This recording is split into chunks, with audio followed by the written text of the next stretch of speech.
Alrighty, we're gonna be tearing into the Dad's XJ right behind us now. We got everything torn apart on that thing that we need suspension-wise. So now we just got tear into this thing. So we've got it all prepped, we jacked it up, we put some stands underneath, and then we also added some tires underneath, because I don't want to necessarily be squished. So let's just get it all done, out of the way, and we'll see how the front looks torn apart.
And there we go, all done. So let's take a look at it real quick.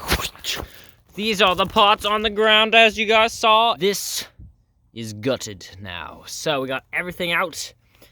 All the old stuff is gonna go on the other XJ over there. Dun dun dun. And then these old parts from the other one are gonna go back on this. We're gonna paint them and clean them up a little bit. Then they're gonna go back. So, yeah, it's starting to come together, this XJ of ours. Well, Dad's anyways. We're just trying to make it look cool. If you guys want to see more of this build, or any more of our Jeep stuff, or any build stuff I'm doing, I have another 78 Ford that you guys haven't, well, you have seen. So, yeah. Check out my Instagram, subscribe, all that, and I will see you guys in the next one. See ya. Whoop!